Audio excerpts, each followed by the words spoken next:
युद्ध हो रहे थे। तो इससे आप क्या समझे? इससे समझे क्या हम? युद्ध होगा तो बाजार गिरेगा, युद्ध रुकेगा तो बाजार उठेगा। पर अगर युद्ध दोनों स्थितियों में अगर आपको शेयर का आंकलन करना नहीं आया, जब आपको कहानी समझ में आएगी, दूसरों की नीतियां समझ में आएगी, तभी तो बाजार के अंदर हम टिक पाएंगे ना। प्रॉफिट तो बात की बात है, पहले चीजों को ही हम समझ जाएं। ओला ने ऐसा क्या कर दिया, एक के बाद अपडेट दे रहा है, जैसे कि उसने डायरी पे लिख रखा हो कि मैं ये समय समय पर अपने अपडेट देता रहूंगा। भैया अगर इसने कुछ चीजें, फिर कुछ नहीं आया, क्योंकि युद्ध जब चल रहा है, बाजार गिर रहा है, तो अशोक लीलैंड जैसे शेयर आपको बेकार दिख रहे हैं, अडानी ग्रुप जैसे शेयर आपको बेकार दिख रहे हैं, जियो जैसे। चीजों को समझना है पहले। बेकार चीज तो मैं ओला को भी बोल सकता था, ओला इसका शेयर इतने नीचे है तो उसके अंदर कैसे उजाले दिख रहे हैं, तो वो तो उसकी काम धंधे को देखकर दिख रहे हैं ना। तो फिर ओला में भी मेरी राय अलग हो जाती, देखने की दृष्टि ओला में तो अलग है ना।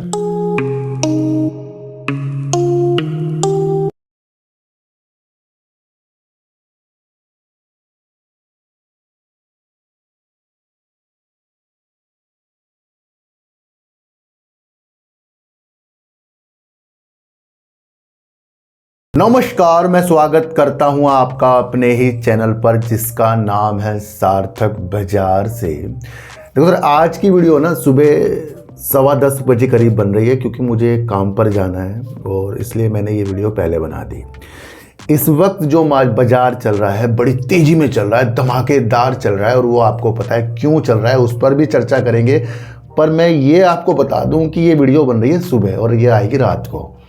तो अगर शेयरों के प्राइस में ऊपर उछाल नीचे कुछ भी बाद में हो जाए तो समझ लेना ये वीडियो पहले की है ना। पर आज हम बहुत सारे तथ्य पकड़ लेंगे, युद्ध की स्थितियां पकड़ लेंगे। ओला ने ऐसा क्या कर दिया, एक के बाद अपडेट दे रहा है, जैसे कि उसने डायरी पे लिख रखा हो कि मैं ये समय समय पर अपने अपडेट देता रहूँगा। भैया अगर इसने कुछ चीज़ें अचानक से घोषणा कर रहा है तो उसकी प्लानिंग ये पहले तो करता होगा ना। पहले तो उसने की होगी ना कि सुबह प्लानिंग करी, शाम को बता दिया। ऐसा नहीं होता, चलती है प्लानिंग बहुत पहले से। तो ओला ने अब क्या कर दिया, उस नीति को समझ लेंगे। दूसरी नीति को समझेंगे, एक बड़े ब्रोकरेज फर्म ने भैया सुजलोन एनर्जी, आइनॉक्स विंड पर अपनी राय दी है, एक बुरा सपना जैसी चीजें बता दी हैं, जिसके अंदर एक रिपोर्ट बताई है। भाई रिपोर्ट के अनुसार ही बताया, उसने अपने हिसाब से नहीं बताया, रिपोर्ट बताई है। तो उस नीतियों को समझेंगे कि सुजलोन एनर्जी, आइनॉक्स विंड की स्थितियां क्या पैदा हो रही हैं। और ब्रोकरेज फर्म कह रहा था अभी भी ये शेयर प्राइस इसके वैल्यू के हिसाब से बहुत ऊपर है, यानी कि इतने ऊपर जाने के बाद जब सुजलोन एनर्जी आपको 40-45 में मिल रहा है, अब भी ये ब्रोकरेज फर्म को ऊपर दिख रहा है। उस नीतियों को समझ लेंगे। तो सारी नीतियों को गौर से समझना है। देखो सर, मैंने आपको कहा ना कि जब भी मैं वीडियो बनाता हूँ 4-5 व्यक्ति कूदते जरूर हैं और वो कहते हैं कि कोई अच्छे शेयरों पे वीडियो बनाई। अच्छे शेयरों पे तो बहुत वीडियो बनाई है मैंने, अब नाम तो बताऊंगा नहीं, बहुत वीडियो है, पर वो देखते नहीं, उस पर वो कमेंट करते नहीं। सोचने वाली बात है कि अगर मैं वोडाफोन आइडिया के अंदर न्यूज बेस्ड वीडियो बना रहा हूं, बचाने वाली वीडियो बना रहा हूं, जेपी पावर में उस तथ्य को समझा रहा हूं जो कुछ लोग लालचवश उसे देख नहीं रहे हैं और समझा रहे हैं। बचना ही तो है ना हमें, तो बाजार में बचना है ना, पहले चीजों को समझना है पहले। बेकार चीज तो मैं ओला को भी बोल सकता था, ओला इसका शेयर इतने नीचे है तो उसके अंदर कैसे उजाले दिख रहे हैं, तो वो तो उसकी काम धंधे को देखकर दिख रहे हैं ना। तो फिर ओला में भी मेरी राय अलग हो जाती, देखने की दृष्टि ओला में तो अलग है ना, जेपी पावर में अलग है। और व्यक्ति कह रहा है भैया कोई अच्छे शेयरों में इसमें क्यों फंसा रहे हो। जेपी पावर में फंसा रहा हूं या आपको बता रहा हूं वेदांता आ गया, ये हो गया, वो हो गया, उसकी पहली कंपनी डीलिस्ट हो गई है। तो जब हमें देखने के तथ्य नहीं पता होते तो कमेंट करने के तथ्य उनको कैसे पता लग जाते हैं। तो ऐसे व्यक्ति हमेशा बाजार में फंसेंगे और इनका फायदा बड़े लोग उठाएंगे। तो जब इनको ये नहीं पता कि जेपी पावर में बचने वाली वीडियो बन रही है, वोडा में बचने वाली, जीटीएल में बचने वाली, इसमें बचने वाली, उसमें समझने वाली, इसमें समझने वाली, तो जब हम एक आंकलन नहीं कर पा रहे हैं तो फिर ऐसे व्यक्ति को भैया मैं तो हाथ जोड़कर कह रहा हूँ वीडियो मत देखो। यहाँ पर हम अगर किसी शेयर के ऊपर वीडियो बना रहे हैं तो समझने के उद्देश्य से, अगर किसी पेनी स्टॉक पर वीडियो बन रही है तो बचने के उद्देश्य से, और उससे आगे हम बच सकते हैं। मैंने आपको क्या कहा है, अपने पोर्टफोलियो का 2% ही आपको पेनी स्टॉक की तरफ देखना है, 98% तो अच्छे शेयरों के अंदर हमें अपनी स्थिति को उजागर करना है। तो वो तो समझते नहीं हो, नादान है, नादान लोग कैसे समझ पाएंगे। देखो सर, जब बाजार आज आपको उछलता हुआ देखने को मिला तो किस स्थितियों से मिला? छोटा सा सवाल है, बच्चा भी ये बता देगा कि युद्ध के लिए 2 सप्ताह का समय जो है दे दिया गया है, युद्ध विराम 2 हफ्ते बाद, है ना। इसकी वजह से क्या हुआ, इतना ज़्यादा बाजार अभी तक के उछल गया। इससे पहले गिरा क्यों था? डोनाल्ड ट्रंप ने हमले की स्थितियों को हमारे सामने उजागर करा, तो हमले युद्ध हो रहे थे। तो इससे आप क्या समझे? इससे समझे क्या हम, युद्ध होगा तो बाजार गिरेगा, युद्ध रुकेगा तो बाजार उठेगा। पर अगर युद्ध दोनों स्थितियों में अगर आपको शेयर का आंकलन करना नहीं आया तो फिर कुछ नहीं आया। क्योंकि युद्ध जब चल रहा है, बाजार गिर रहा है, तो अशोक लीलैंड जैसे शेयर आपको बेकार दिख रहे हैं, अडानी ग्रुप जैसे शेयर आपको बेकार दिख रहे हैं, जियो जैसे, L&T जैसे, HDFC बैंक जैसे, IT सेक्टर जैसे, ये शेयर वो शेयर जो अच्छी प्रतिक्रिया के हैं, युद्ध की वजह से गिर रहे हैं और हम माथा पकड़ रहे हैं, ये तो बर्बाद हो गई जी हम इनके अंदर इन्वेस्टमेंट करके। आज सबसे ज़्यादा आपको उछलता हुआ कौन सा ग्रुप दिखा? आंकलन कीजिए, यहाँ चेक कर लीजिए, अडानी ग्रुप। बहुत से लोग कहते हैं अडानी ग्रुप में हम फंस जाते हैं। भैया आप सिस्टम नहीं समझ पा रहे, अडानी ग्रुप कर क्या रहा है। वो अलग बात है कि सरकार अगर दूसरी आ जाए तो फिर सिस्टम सब खराब, पर जब तक कि ये सरकार है सिस्टम इसके बहुत अच्छे हैं, ये आप समझ कर चलना। तो सबसे ज़्यादा कौन उछला है ग्रुप? अडानी ग्रुप, जिसे छोटे मोटे लोग कहने बेकार ग्रुप है जी। अशोक लीलैंड की नीतियाँ 211 तक पहुँची, उसके बाद 150 तक आ गई, उसके बाद लोग कह रहे हम इसमें फंस गए। आज सबसे ज़्यादा कौन भागा है? अशोक लीलैंड। 17 रुपये करीब भाग कर दिखाया इसने। तो ये भागना, गिरने पर दिमाग नहीं लगाना है, सोचना ही है कि गिर किस वजह से रहा है, उठ किस वजह से रहा है। बाजार में युद्ध की वजह से बाजार गिर रहा है तो ये टेम्परेरी चीज़ है। अगर बाजार के अंदर शेयर अपने काम की वजह से गिर रहे हैं, ये टेंशन के विषय है। आज युद्ध है, आज अगर जेपी एसोसिएट युद्ध रुक गया और जेपी एसोसिएट जो लिस्ट नहीं है, अगर वो थोड़ा सा भागकर आपको दिखाता, तो क्या वो जेपी एसोसिएट आज युद्ध रुकने से सही हो जाता? नहीं। युद्ध गिरने से क्या वो बेकार हो जाता? नहीं। तो कुछ शेयर युद्ध से भी अलग हैं जिसको आपको समझकर चलना पड़ेगा। तो युद्ध अगर 2 हफ्ते के लिए रुक गया, इससे स्थितियां अच्छी हो गई, कल को फिर शुरू होगा तो क्या हो जाएगा? खराब हो जाएगी। तो जीना किसको है? आपको और मुझे है। समझना किसको है? आप और मुझे है। क्योंकि बड़े लोग तो पहले समझ कर बैठे हैं। विजय केडिया साहब ने क्या कहा? उनका पोर्टफोलियो भी रेड है, कितनी सारी चीज़ें उन्होंने बताई थी, आज वो काम आ रही है ना। कितना ज़्यादा उनका जो पोर्टफोलियो गिरा है, हमारा भी गिरा है। आज उठा है ना, पर उतना तो नहीं उठा, पर तसल्ली तो एक है ना। तो इसलिए अच्छे शेयरों पे फोकस कीजिए, और जब तक कि आप अच्छे शेयरों में फोकस नहीं करेंगे कुछ भी समझ में नहीं आएगा। ट्रम्प ईरान पर बमबारी 2 सप्ताह के लिए निलंबित की, ये युद्ध है या एक तरीके का स्टेटमेंट, जहाँ स्टेटमेंट से सारी चीज़ें हो रही है। अब ये ईरान कह रहा है कि हम आपका कहना नहीं मानेंगे, ये नहीं मानेंगे, अब वो भी इस प्रस्ताव में राजी हो गया है। सब मिले हुए हैं, सब चीज़ें अपने आप से अलग हो रही है। फंस इसमें पब्लिक ही रही है, क्योंकि ये तो 2 हफ्ते के लिए युद्ध रोक दिया, इससे बाजार भाग गया, कल 2 हफ्ते बाद फिर स्टार्ट कर देंगे। समझो, स्टेटमेंट के द्वारा चीज़ें हो रही है। युद्ध ये एक बड़े स्तर की चीज़ है जिसे आप समझ भी नहीं सकते। समझो कि अमेरिका इसलिए हमला करने, जो आज रात इसकी जो थी, कयामत की रात थी, आज शेयर बाजार के अंदर ऐसी स्थितियां पैदा हो जाती जो किसी ने देखी भी नहीं होती अगर अमेरिका ईरान पर हमला कर देता, क्योंकि उसने अल्टीमेट दे रखा था।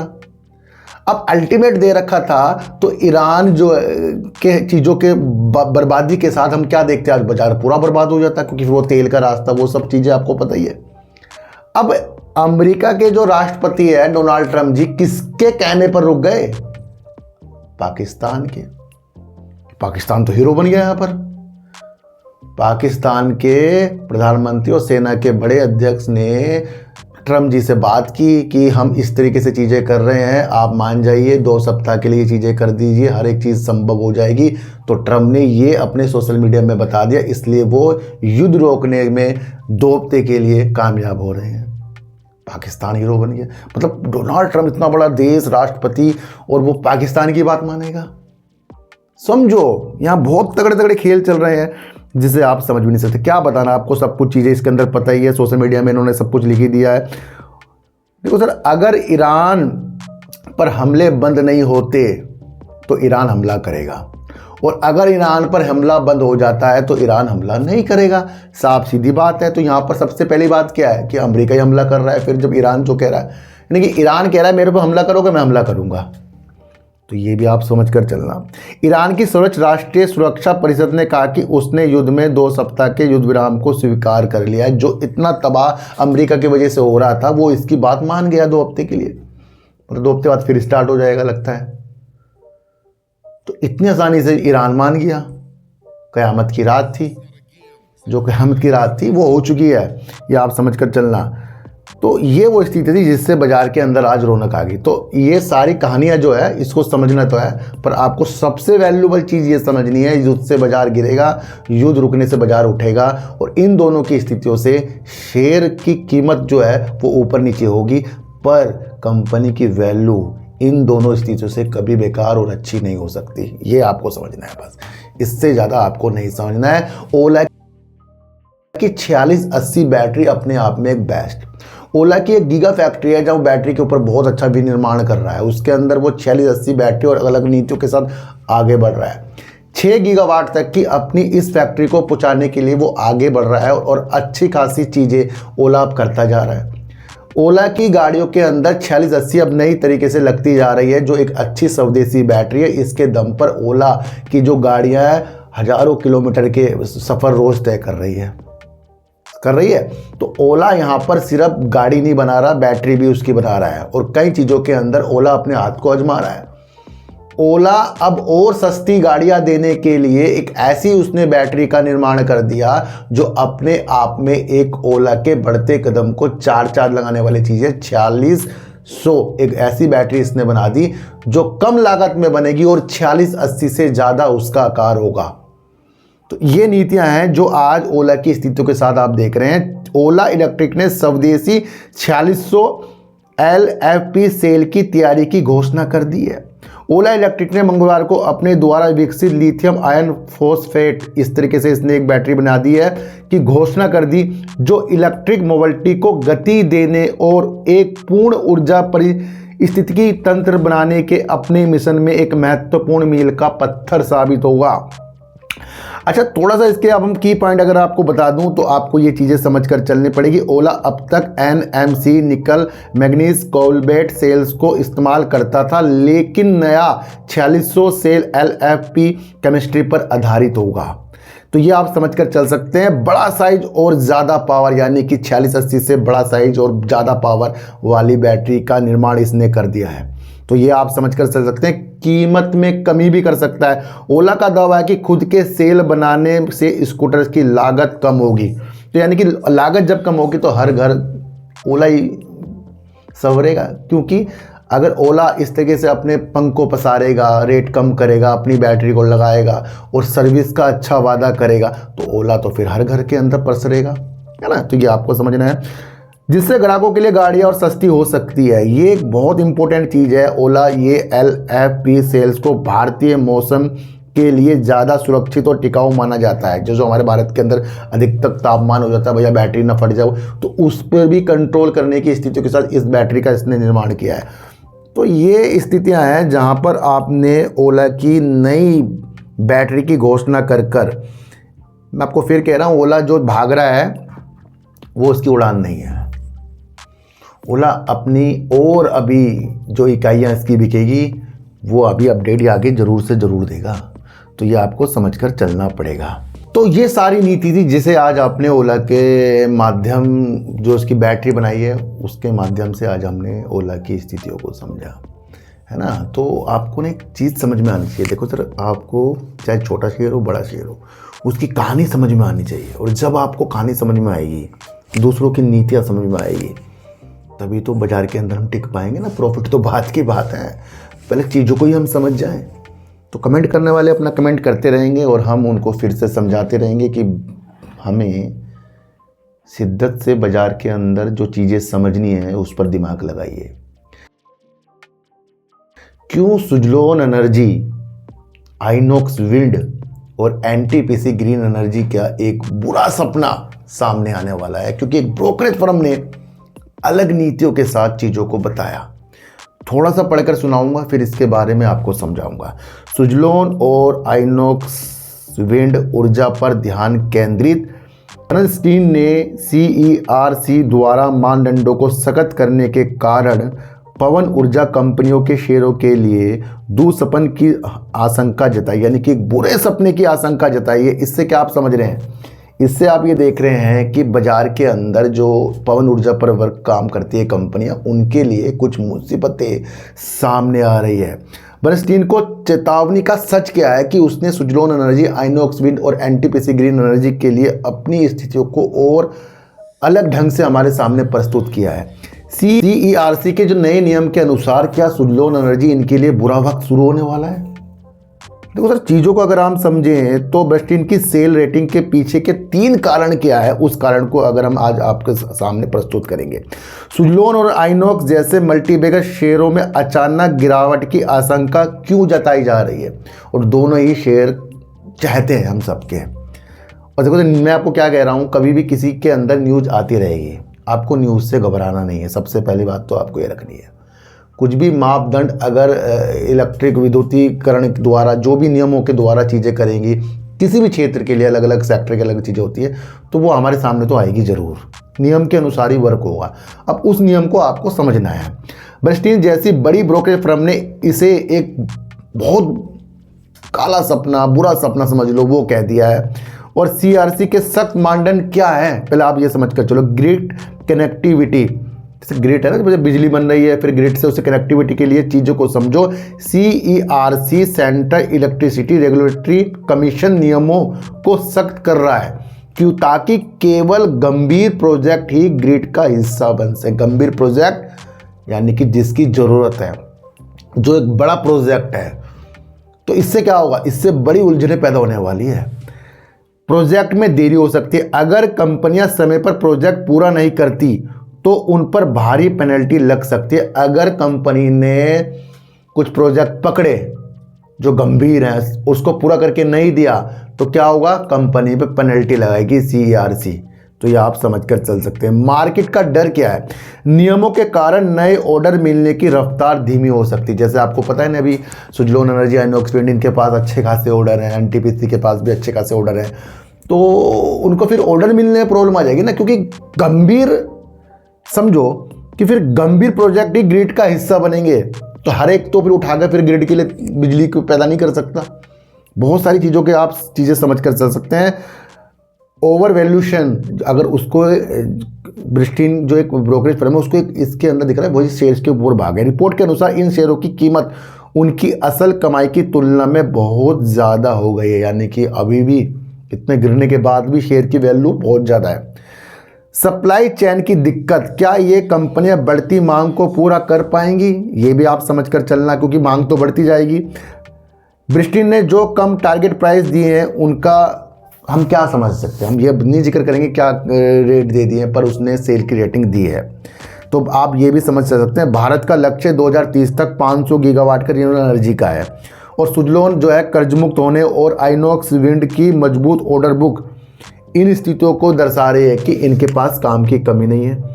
पर अगर नियमों में सख्ताई होगी और गंभीर प्रोजेक्ट ही इन कंपनियों को पकड़ना है, और फिर पेनल्टी लग सकती है अगर प्रोजेक्ट को पूरा नहीं किया, तो ये एक काला सपना है। देखो न्यूज़ आ गई आपके सामने। फिलहाल तो आज हम युद्ध की रुकने की मजे ले रहे हैं। ये गंभीर न्यूज़ है, क्योंकि अगर ये ब्रोकरेज फर्म जो भी है, बड़ा ब्रोकरेज फर्म है, ये सिर्फ अपनी स्थितियाँ बता देता कि भैया ये चार्ट देखकर ये गिर रहा वो गिर रहा। नहीं, उसने क्या कहा, जो भारत के अंदर CERC है, जो प्रोजेक्ट पकड़ाती है, उनके नियम हैं, उनकी चीज़ें हैं, ये उसके द्वारा उसने अपनी एनालाइज किया है। तो यानी कि ये इम्पोर्टेंट न्यूज है हमारे लिए, है ना। इसको फिर से ध्यान से समझ लेना। तो शक्ति का कारण अगर कंपनियों में होगा तो यकीनन उनको फिर और ऑर्डर मिलना या प्रोजेक्ट में अलग अलग चीज़ें होना, तो उसमें प्रॉब्लम आ सकती है ना। तो न्यूज़ हमारे सामने आ गई है, अब इसका असर कब तक होता है ये भी हमें देखने के आगे मिल सकते हैं। तो न्यूज़ का बताना हमारा माध्यम था। आज की वीडियो आपको कैसे लगी अगर मुझे ज़रूर बताना। किसी को भी खरीदने बेचने की नीतियाँ मेरे चैनल पर बिल्कुल भी नहीं। मेरे कोई टेलीग्राम कोई व्हाट्सएप ग्रुप नहीं है, ना ही आज तक मैंने बनाया है। तो सर सच्ची वीडियो देखिए, अच्छी वीडियो देखिए, समझ कर देखिए। चींटी को आटा दीजिए, गाय को रोटी दीजिए और अपने बच्चों को ज़्यादा से ज़्यादा प्यार कीजिए, क्योंकि बच्चे ही आपकी मासूमियत से किस्मत पलटेंगे। तो फिर मिलेंगे आपसे नई वीडियो के साथ, जब तक के लिए नमस्कार।